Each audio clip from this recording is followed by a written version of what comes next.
Hello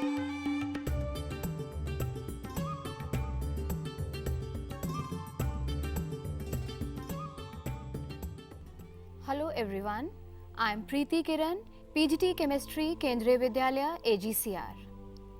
Dear children, early Indian and Greek philosophers established that matter is made up of atom. The word atom is taken from the Greek word atomios. Atomios means uncuttable or undivisible. But these were mere speculations. There were no scientific proof about it. First of all, Dalton proved scientifically that yes, matter is made up of atoms, that is the last and the ultimate smallest particle. Dear children, today we will study about the structure of atom, Unit 2 of class 11th. Early Greek theories by Democritus and Aristotle. Atom is indivisible, or the atom is made up of 4 elements: earth, fire, water and air. John Dalton also said that atom is the ultimate particle of the matter. Dear children, Dalton theory was able to prove the laws of chemical combination, that is, the law of conservation of mass, law of constant composition and law of multiple proportion.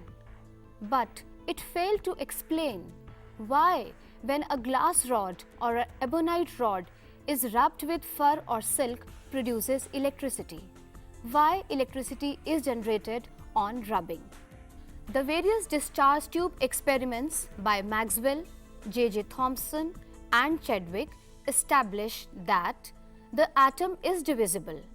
There are subatomic particles, and the fundamental particles are electron, proton and neutron.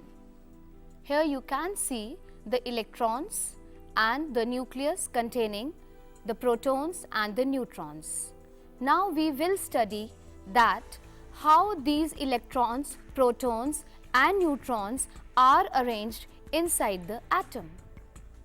Here you can see that the nucleus is in the center of an atom and electron is revolving around the nucleus. This is a helium atom.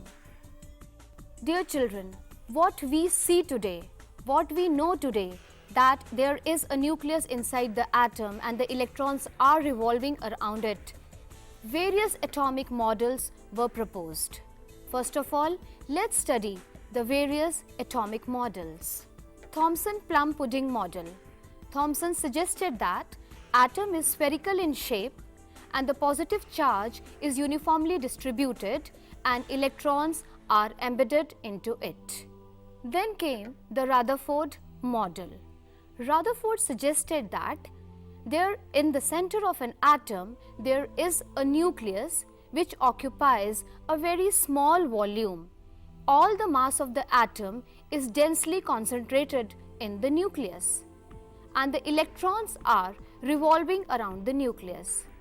But now I am telling you the experiment of the Rutherford which led all these conclusions. Let's see. Rutherford performed the alpha particle scattering experiment. He bombarded alpha particles on a thin gold foil and observed the pattern on the zinc sulfide plate. You can see a radioactive substance in a lead block. Yellow, it is a thin gold foil. You can see the alpha particles coming out of the radioactive substance. Alpha particles are positively charged. You can see the alpha rays hitting the thin gold foil and they are passing out of the thin gold foil and hitting the fluorescent zinc sulfide plate. Rutherford observed that most of the alpha particles, they passed straight through the gold foil, but few of the alpha particles experienced some deflection through a small angle, and 1 in 20,000 approximately bounced back. It deflected back by an angle of 180 degrees.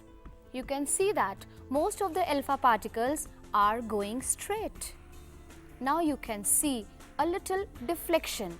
That alpha particle is just passing near the nucleus, and the positive charges, that is the like charges, they are repelling each other.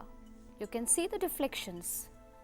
By these observations, Rutherford concluded that the mass of the atom is concentrated in the center of the atom, and that is he named nucleus.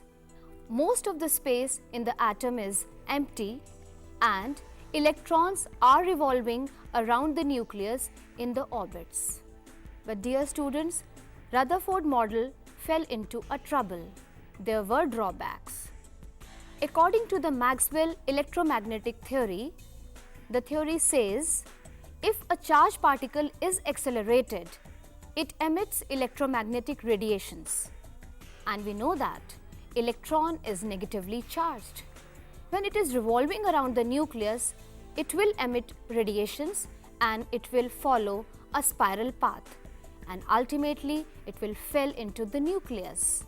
And hence, Rutherford model was unable to explain the stability of the atom. And if we consider electron to be stationary, then electron is negatively charged and the nucleus is positively charged. Definitely nucleus will attract the electron towards it, and electron will get embedded into the nucleus, and ultimately the Thomson's miniature model. Let me show you the spiral path observed by the electron. Niels Bohr tried to remove the drawbacks of the Rutherford model. That time there were two major theories that helped Niels Bohr a lot. The first was that the electromagnetic radiations have the dual behavior, a wave nature and particle nature. And the second one, the atomic spectra can only be explained by quantized energy levels. These two formulations helped Niels Bohr to establish his own model that is known as Niels Bohr atomic model. But before picking up that, let me tell you about atomic numbers and the mass numbers. Dear children, now we know that there are three subatomic particles: electrons, protons and neutrons. The nucleus has the positively charged protons and the neutrons which have no charge. Electrons are negatively charged and they are revolving around the nucleus. The number of the protons is equal to the number of electrons because atom is electrically neutral. The number of the protons is known as the atomic number. Atomic number is represented by symbol Z. Mass number.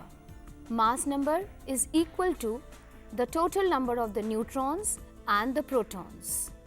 And the mass number is represented by symbol capital A. Now let me tell you how to represent the atomic number and mass number. First of all, we write the symbol of the element, and then atomic number is represented by a subscript on the left hand side and the mass number by a superscript on the left hand side. It's 8O16. You can see that 8 is the atomic number of oxygen. It is written on the left hand side as the subscript, and 16 is the mass number of oxygen written as superscript on the left hand side of the oxygen. Isotopes. Dear children, there are atoms of an element which have the same atomic number but the mass number is different. Such atoms with the different mass numbers but same atomic numbers is known as isotopes. There are various elements which exist as isotopes. Among the various isotopes, one of the isotope is radioactive, and that is known as a radioisotope. Isobars. These are the atoms with the same mass number but different atomic number. For example, 6C14 and 7N14. These are two different elements, carbon and nitrogen, with different atomic numbers. Atomic number of carbon is 6 and atomic number of nitrogen is 7, but the mass numbers are same, that is 14 and 14. Dear children, today I have told you that atom is divisible and how these electrons, protons and neutrons are distributed in an atom, and the various attempts regarding these atomic models. Now we have also studied about isotopes and isobars. I hope this is all very much clear to you. In the next class, we will study about the Neal-Bohr atomic model and the various orbit and orbitals and quantum numbers.